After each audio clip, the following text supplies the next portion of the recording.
Okay.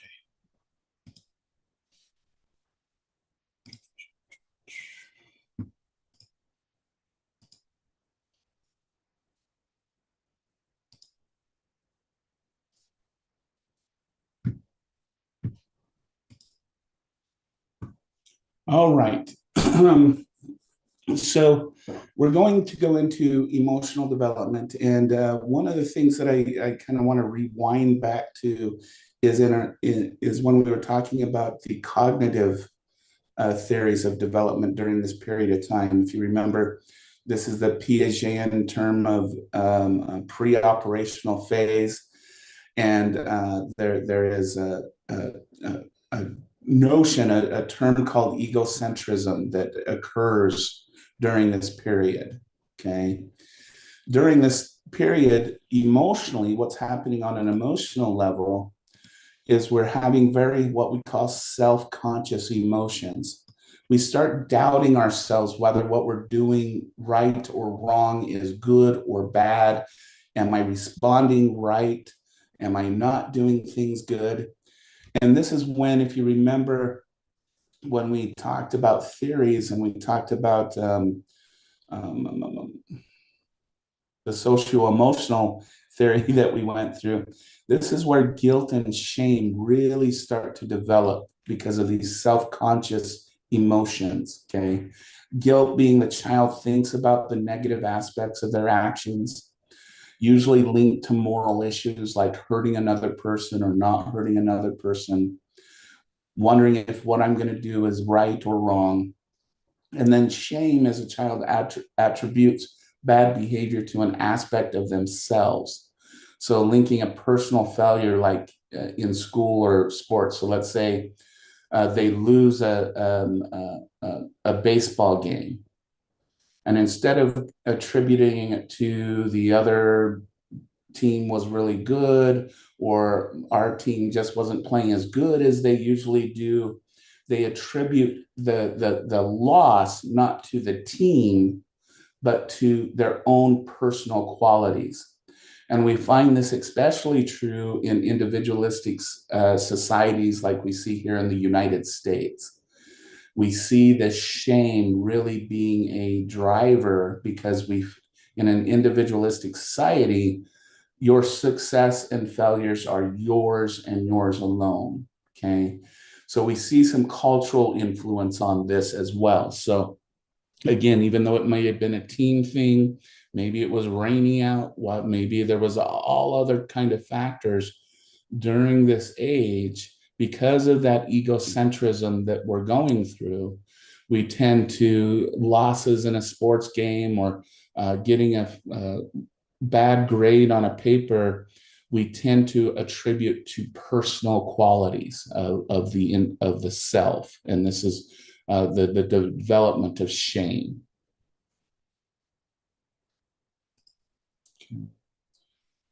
This is also when we are getting representation of emotions. Okay, so conversations with parents allow to understand and cope with their emotions. Children become better able to regulate and control expression of those emotions. And we start to develop in this early childhood era what we call emotional intelligence. Okay, so I want to rehearse these really quick. And I think I've already mentioned this in this class about how emotions can be mislabeled, and how during this period, not providing the right language for the words we use or the emotions we experience can end up cross wiring and misattributing emotional states to other things. My example, I think I've used earlier in this course, is a mother who tends to represent loving, caring, nurturing. If that mother is very abusive or that caregiver is very abusive, the child can mix up the what would be the emotions of love for pain and the emotions of pain for love. Okay. The other aspect of this, and we're going to see this in two periods of time. If you remember when I talked about egocentrisms, Humans tend to be the most egocentric in early childhood and in adolescence. Okay. And what we find during this period is that parents play a crucial role in emotional management. Okay. So, for example, if, for example, a child gets hurt, or and this is a good cultural example, we can see what happens. Let me slow down for a second. We can look at this from a gender level, okay, and how culture plays a role on emotional expression, okay. In the United States culture, it's generally not acceptable. It's becoming more and more acceptable. The younger generations tend to be able to express emotions much better than older generations. But in the United States, when a little boy falls over, you generally say, get up, wipe the tears off your face, you're fine, walk it off, you're okay. Don't be a wuss. Don't be a wuss, right? And you get them pumped up on not expressing the emotion of hurt and pain. But in a stereotypical way, when a young girl falls, they tend to be more nurtured. Are you okay? Where's the boo boo? Oh, it's okay to cry. It must hurt really bad. And they're allowed to express those emotions. Okay. Now I'm generalizing a lot, and I want everyone to realize that, but that's what culture is a generalization. Okay. What is happening in this period is this is where children, young boys, are learning that I need to be stoic, unemotional, and not express my emotions. This is where young girls are learning that I can be emotional. I'm supposed to be nurturing. I'm supposed to be emotional and expressive that way, because that's how I get what I get. Okay. On another level, let's take this down to the healthy level of development. Again, when we find parents who just kind of tell their child to uh, wipe it away, walk it off, stop crying, da da da, we do find that those children do develop more difficulty regulating and controlling their emotions. However, when we have parents who sit down with the child and talk them through their experience, they tend to develop coping mechanisms for their emotional states, and they have better emotional control into later childhood and into adolescence and young adulthood. We'll see the same effect when we get to adolescence. We find that adolescents who have a bad childhood is when they do something stupid and they tell mom and dad, I don't know why I did this. The mom and dad, well, you better figure it out. You're grounded, da da da. But they give don't help the adolescent really understand what happened. Versus an adolescent does something bad, and the parent asks why, and the adolescent says, I don't know. The parent that sits down with that adolescent and walks them through what happened tend to have easier adolescence. They tend to be able to go through adolescence without all the turmoils and things that happen during that period of time. Whereas the ones that had the parents that just told them they better effing figure it out, they tend to go through the difficulties of adolescence that we see stereotypically for an adolescent. Okay. So we're starting to see the important role parents and caregivers have in the emotional expression and the ability to cope with emotional states. And this is really the basis of emotional intelligence. Okay. So when we talked about infancy, we talked about something called theory of mind. Okay. TOM. Theory of mind is this almost uniquely human ability to realize that I have my own emotional experiences separate from someone else, that I can be happy and someone else can be sad, and that's okay. Theory of mind, though, goes a step further. It wonders, why is that person sad and I'm happy? And we start to theorize what's going on in that person's mind that is making them have a different emotional state than I did. So, for example, maybe it's two siblings playing, and one sibling gets hurt and the other one doesn't. The other child who didn't get hurt is looking at that child, and they're building a theory of why what that child did made them so sad and hurt. Okay, this is called theory of mind. Unlock your iPhone first.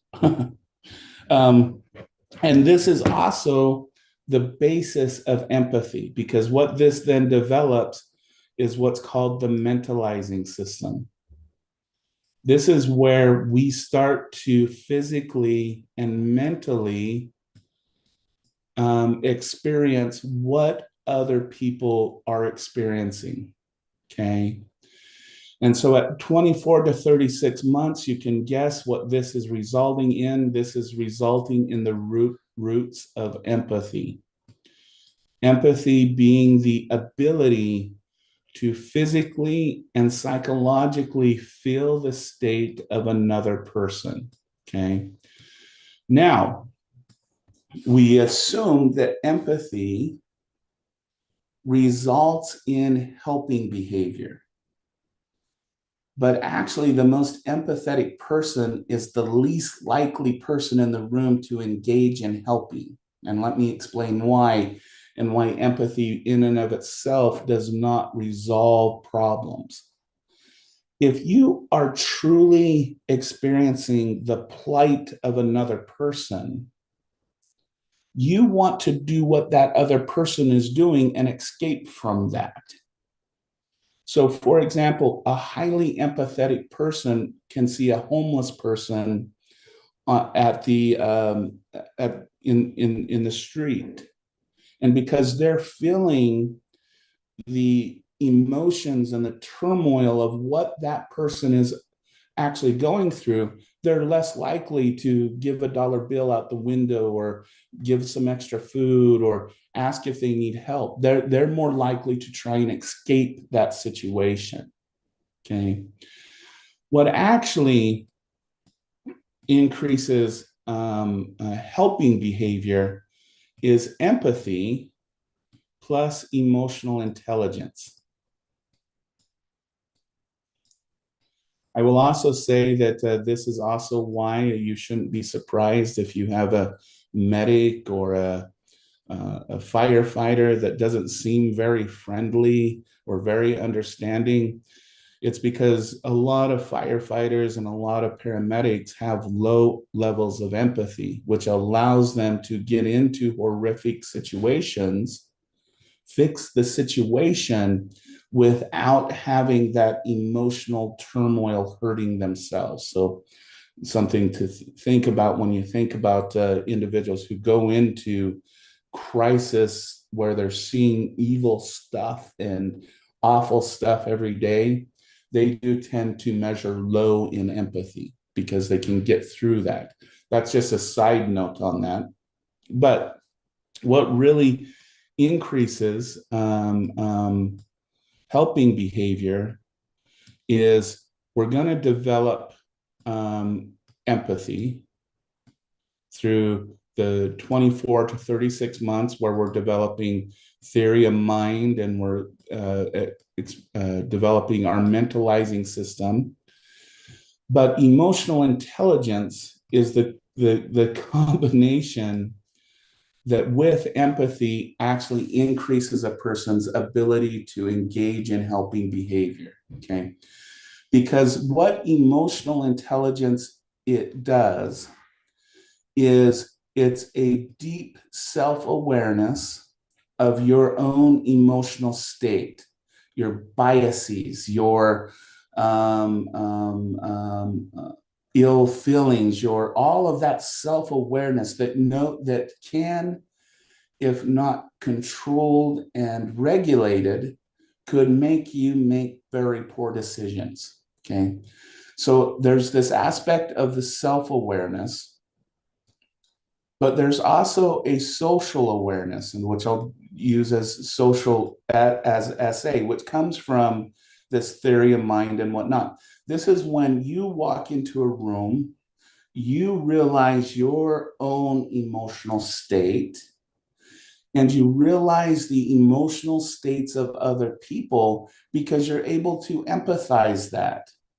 But you're where the intelligence level comes in is you're able to separate your experience of other people's emotional states and your own, and come up with a conscious way to then resolve any problems, to interact with each other, all of those things. In other words, emotional intelligence are things like social competence, effective leadership skills, being able to talk to other people and help them. We see that people who are really good counselors and therapists have high emotional intelligence and high empathy. Okay. This is something that through the interaction in our early childhood years with our parents and with our siblings and with our peers, that we start to develop as we're experiencing this theory of mind, mentalizing, empathy, developmental period between 24 to 36 months of age. Okay. So, what are some other aspects of emotional development that we see during this period? One, we should note that our self concept pretty much becomes solidified by about the age of 6. Okay. For example, the number one predictor of whether a child will go to college is their self concept of as a student at the age of 6. Okay. The best predictor of the occupation a child will go into is the ones that they identify most with by the age of about 5 or 6. Okay. Now, again, life situations impact all of those things. I can think back to when I was a 5, 6 year old, and I'm definitely not doing what I thought I would at that age. So I don't want to say, well, that determines everything. Life situations do. But if we look at it from a predictive perspective in general, it's that develops self-concept at the age of about 5 or 6 that has a lot of determined factors such as personality, attitudes, feelings, emotions that we will take throughout our lifespan. Okay. But again, making this relation to adolescence, we will go through this again in adolescence where we'll refine our identity and we'll look at it again. Okay. I won't spend much time on the initiative versus guilt is just like what we saw at the beginning, where a child starts to take on the role of being actively engaged in their development and growth.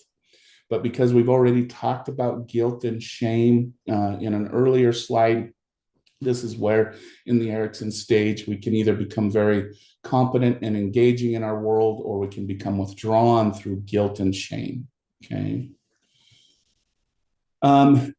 This is also the age where we start to develop what are called audiographical memories. Okay. So what is, one,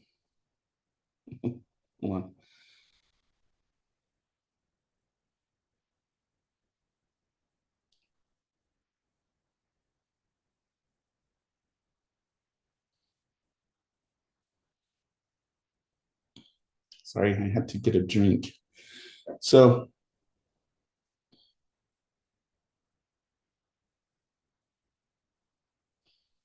an autobiographical memory is when a child starts to tell a story of their life. Okay. Instead of just saying today, or well, let's say tomorrow, you ask a child during this age, what are you going to do tomorrow? And they're not going to just say, well, I'll probably have breakfast and lunch and then, no, they'll start setting up a story. They'll start to remember things in a narrative term instead of a semantic term. Okay. So it goes back to, if you remember that when we looked at cognition and we have that triangle, well, that's a funky triangle. And let's say two circles, and we have them rotating. Use your imaginations with a triangle. And we asked children, what do they say? And they set up this story, this live animated story, instead of just saying, well, it's a triangle, a circle, and another circle, and they're rotating in a counterclockwise position. No, they animate it. They say, they give some type of story. And this is what's happening in our memory system is we start telling the story of our life, not just the circles and the triangles. Okay. And what we'll learn in this, I hope what you've learned in like Psych 101 and whatnot, this is actually the best way to learn, is if you can connect the information you're learning in classes to some experience you had, that information is more likely to be remembered. Okay. All right. So one thing that is interesting about our little kids between the age of 2 to 6 is they have very high self-esteem in general, okay? Which is an interesting thing because it provides the inability to do the social comparison things that we're going to especially see ramping up in late childhood and into adolescence, where we start to see self-esteem being challenged because we don't have this inflated sense of self.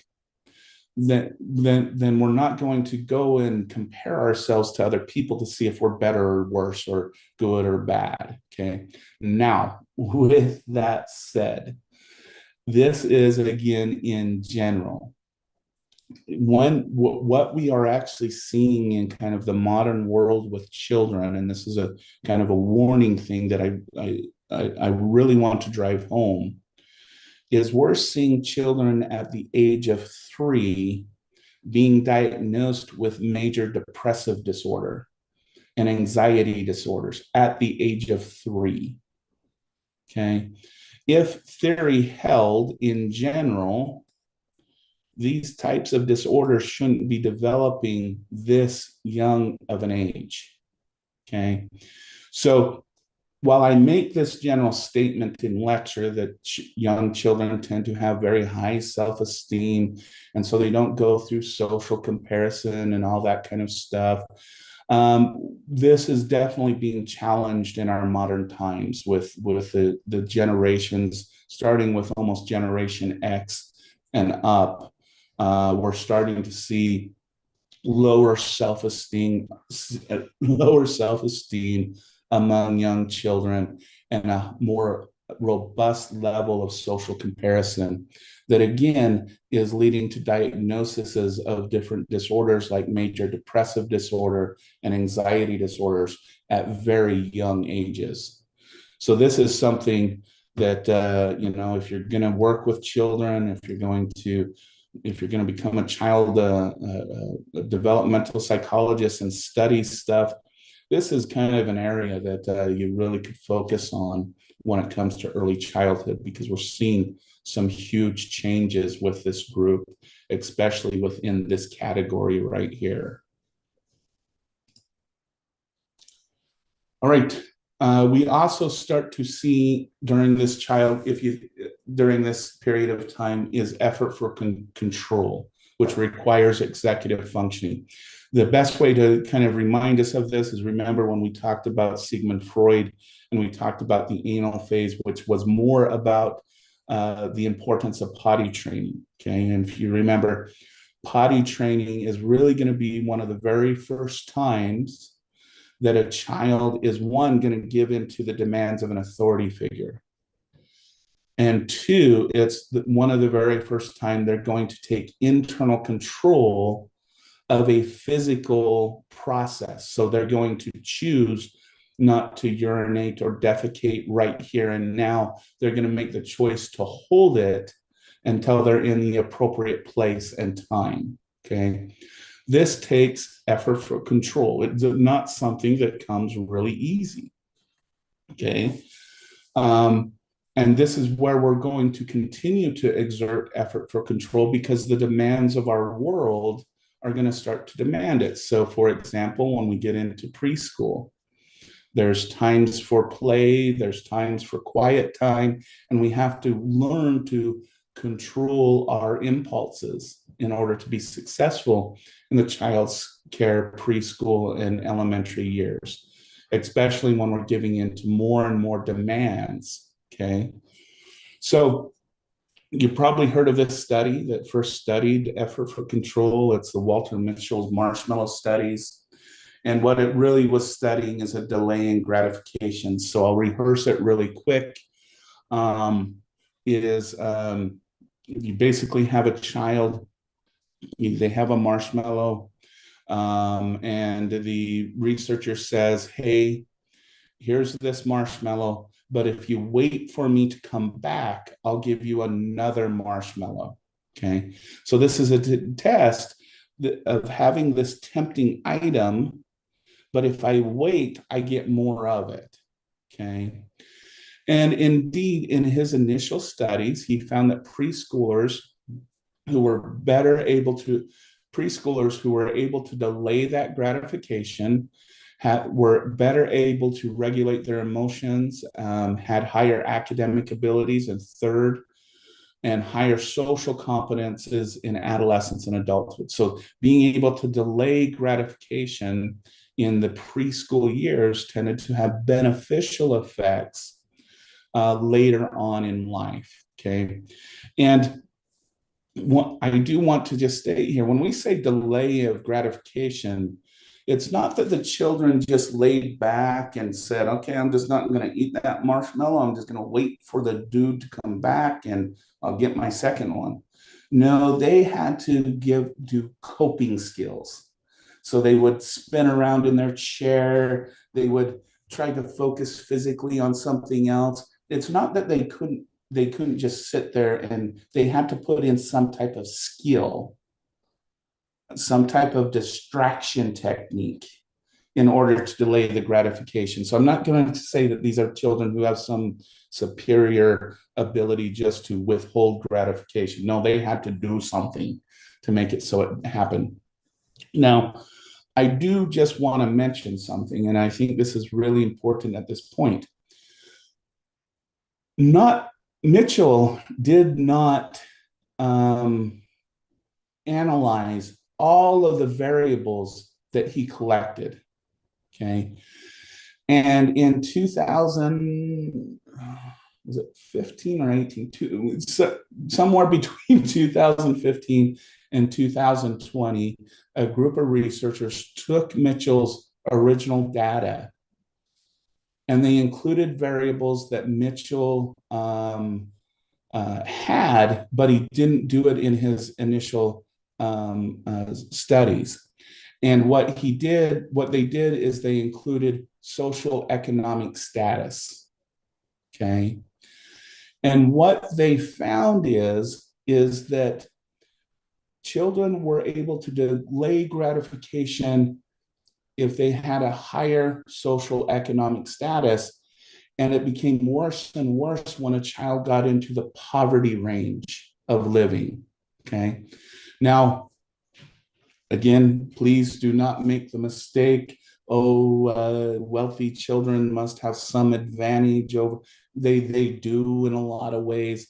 But what did these researchers find out about delay of gratification and probably influence some of these outcomes for children who were able to? Okay. There is a difference between living in poverty and living in privilege. When you live in privilege, you don't worry about your next meal. You don't worry about what's going to come next. When you live in poverty, You consume what you need to consume right there and then, because there's no promise that there's going to be food the next day. There's no promise that whatever is there today is going to be there tomorrow or even in 5 minutes or 10 minutes. Okay. So when we look at these results and the reanalysis of Mitchell's experiment, we find that social experience, economic experience, um, play a lot more larger role in a child's ability to delay gratification than the child's what Mitchell originally called strength. Okay, in his original studies, he kind of felt that children who were able to delay gratification had a stronger will, a stronger ability. But when we reanalyze the data, it has much more to do with the child survival skills and surviving in the world that they were dealt with. So I just want to bring up this contradiction to the idea that some children just tend to naturally have a stronger fortitude, a stronger ability to delay gratification versus others. It has much more to do with the need for that child to survive in the world that they're surviving in. Okay. All right. This is also when, especially when we're getting into the later early childhood years, this is where we are starting to develop our gender identity of boy or girl. More and more acceptance of today as more non-binary and more of those types of identities, which is great. But this is where children are really starting to learn the stereotypes of genders, and then we can see this play out in, the boys are given trucks and the girls are given dolls. The girls wear dresses, the boys wear pants, and all of those different cultural expectations. If we want to go outside the United States and go into an Islamic society where young girls have to start covering their heads with I can't remember, Baj, I think is what it's called. Please don't, if I get tortured that word, please forgive me.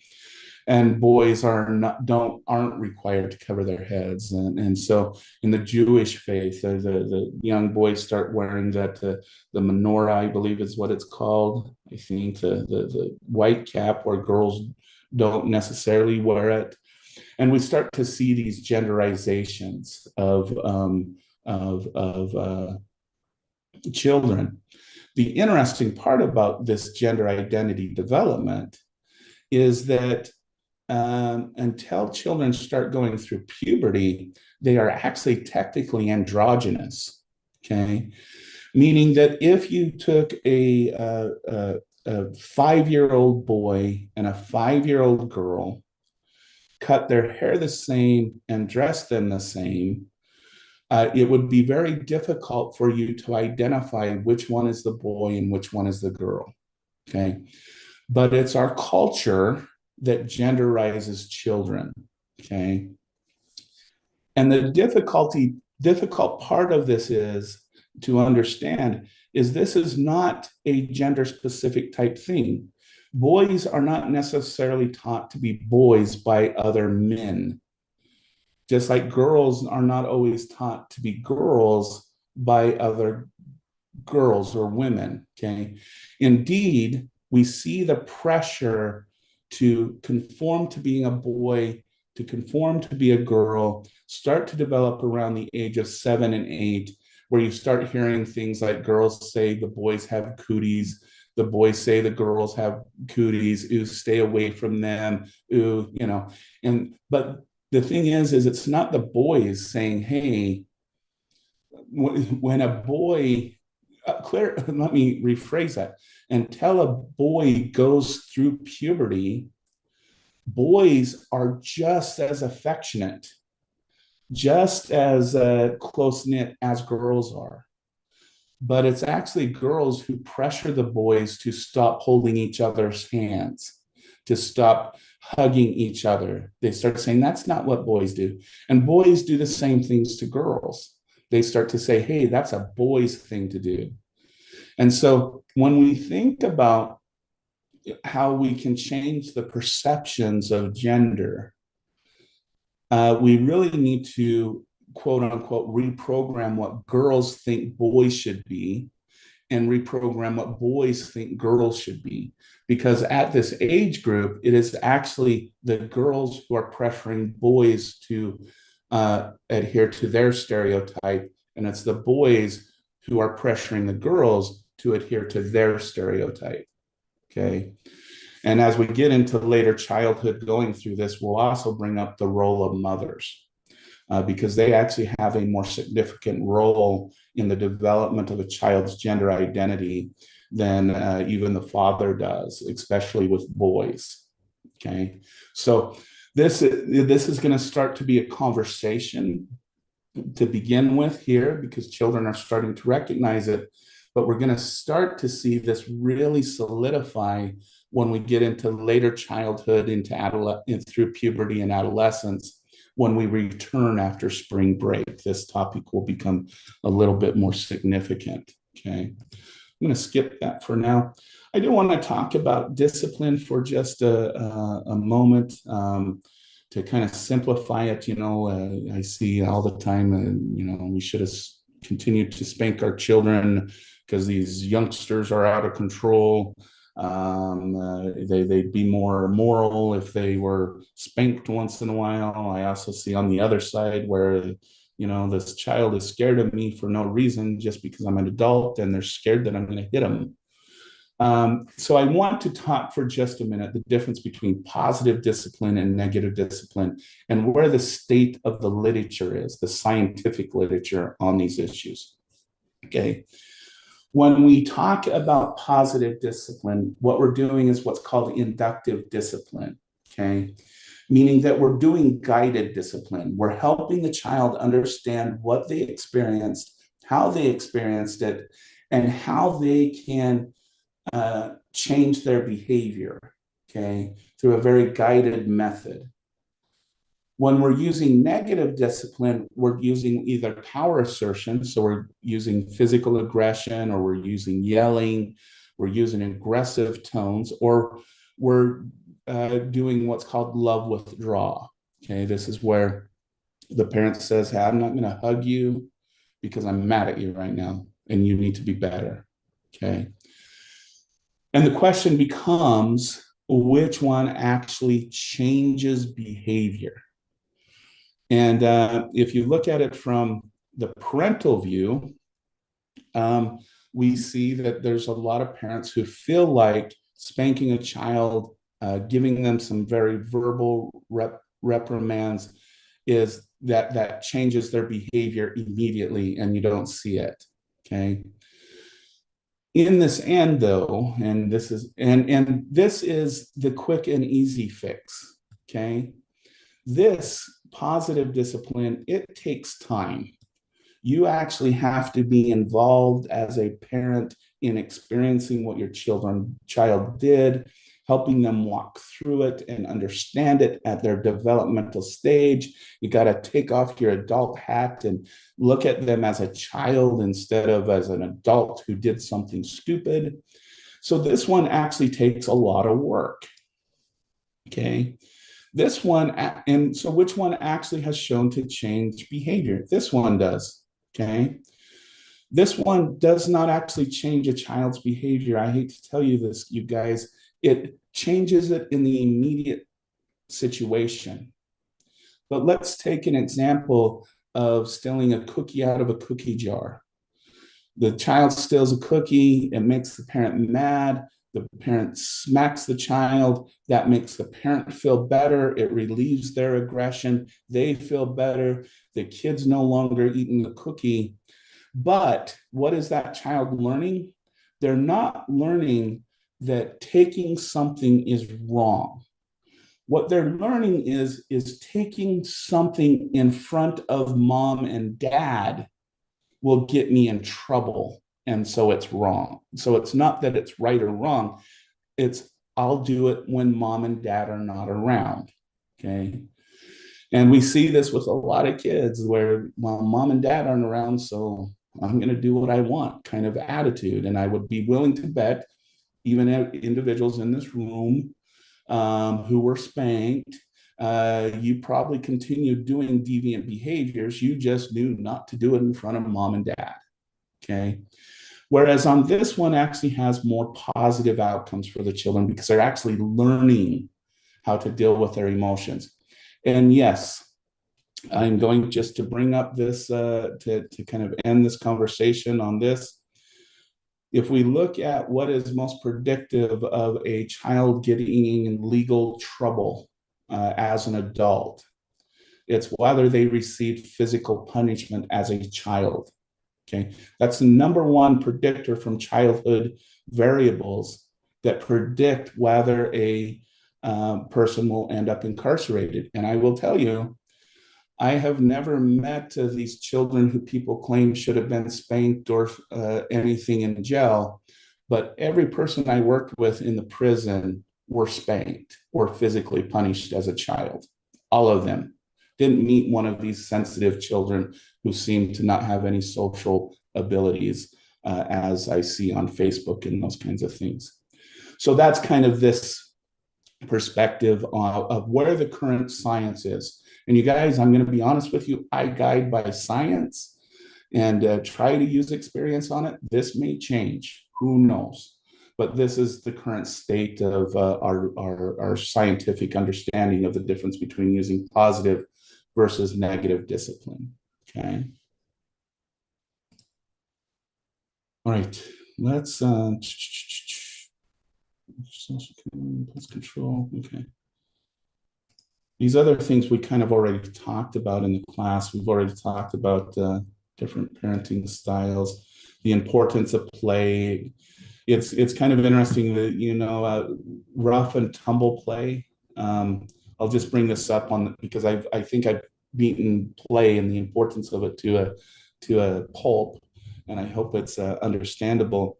But when boys and even girls get into what's called rough and tumble play, where they're kind of wrestling and everything else, and it's tempting as a parents to interrupt and get them so they don't end up hurting each other.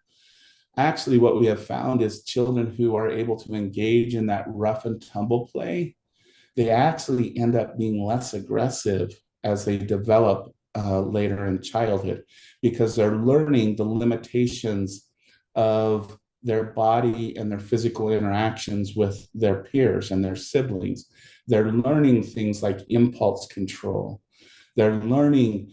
So even when play in the early childhood, it looks like it's rough and tough. Our job as parents really should be, or caregivers should be, allow that to happen in a safe, constructive environment. But even that type of play is really important for children. And I know that sounds strange, but that's something to think about. Okay. So I think we got everything for this. So I'm going to stop sharing. I'm going to stop recording.